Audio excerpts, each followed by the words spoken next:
2 ദിവസത്തെ സന്ദർശനത്തിനായി പ്രധാനമന്ത്രി നരേന്ദ്രമോദി ജപ്പാനിൽ 15ാമത് വാർഷിക ഉച്ചകോടിയിൽ പങ്കെടുക്കും.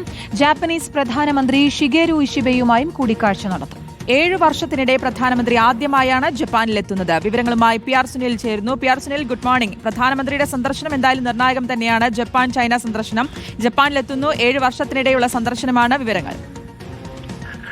ശ്രുതി, അല്പസമയം മുമ്പാണ് പ്രധാനമന്ത്രി നരേന്ദ്രമോദി ടോക്കിയോയിൽ എത്തിച്ചേർന്നത്. ഇന്ന് വളരെ നിർണായകമായ ഇന്ത്യ ജപ്പാൻ ആനുവൽ സമ്മിറ്റിൽ പങ്കെടുക്കാനാണ് പ്രധാനമന്ത്രി ടോക്കിയോയിൽ എത്തിയിരിക്കുന്നത്. 15ാമത് വാർഷിക ഉച്ചകോടിയാണ് ജപ്പാനിൽ നടക്കുന്നത്. ഇന്ത്യ ജപ്പാൻ ഉച്ചകോടി. ജപ്പാനുമായി ഇന്ത്യക്ക് ദീർഘനാളത്തെ വലിയ സൗഹൃദമാണ് ഉള്ളത്. വ്യാപാര രംഗത്ത് ദൃഢമായ സൗഹൃദമുണ്ട്. കൂടുതൽ വ്യാപാര രംഗം ശക്തിപ്പെടുത്തുന്നതുമായി ബന്ധപ്പെട്ട കരാറുകളിൽ ഇരു രാജ്യങ്ങളും ഇന്നത്തെ ഈ കൂടിക്കാഴ്ചയിൽ ഒപ്പുവയ്ക്കും എന്നാണ് മനസ്സിലാക്കാൻ കഴിയുന്നത്.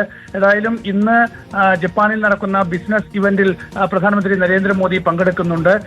അതിനുശേഷം ആണ് വൈകിട്ടോടെയാണ് ഇന്ത്യ ജപ്പാൻ വാർഷിക ഉച്ചകോടി നടക്കുന്നത്.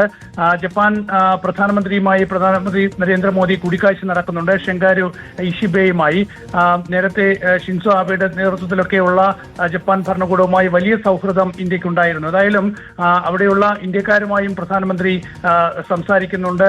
അതുപോലെ തന്നെ നിരവധി ജപ്പാനിലെ പരിപാടികളിൽ പ്രധാനമന്ത്രി പങ്കെടുക്കുന്നു. ഒപ്പം അവിടുത്തെ ബിസിനസ് വ്യാവസായിക രംഗത്തെ പ്രമുഖരുമായി സംസാരിക്കുന്നുണ്ട്. നാളെ ജപ്പാനിൽ നിന്ന് പ്രധാനമന്ത്രി ചൈനയിലേക്കാണ് പോകുന്നത്. ഷാങ്ഹായ് കോർപ്പറേഷൻ ഓർഗനൈസേഷന്റെ ഉച്ചകോടിയിൽ പങ്കെടുക്കാൻ ചൈനയിലേക്ക് പ്രധാനമന്ത്രി നാളെ പുറപ്പെടും. പിന്നീട് ഓഗസ്റ്റ് 31, സെപ്റ്റംബർ 1 ദിവസങ്ങളിലായി നടക്കുന്ന ഉച്ചകോടിയിൽ പ്രധാനമന്ത്രി പങ്കെടുക്കും.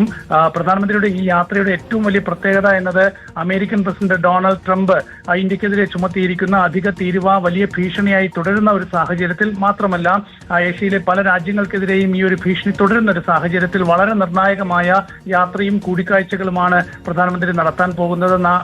ഈ ഷാങ്ഹായ് കോർപ്പറേഷൻ ഉച്ചകോടിക്കിടെ ചൈനീസ് പ്രസിഡന്റ് ഷി ജിൻപിങ്ങുമായി പ്രധാനമന്ത്രി കൂടിക്കാഴ്ച നടത്തുന്നുണ്ട്.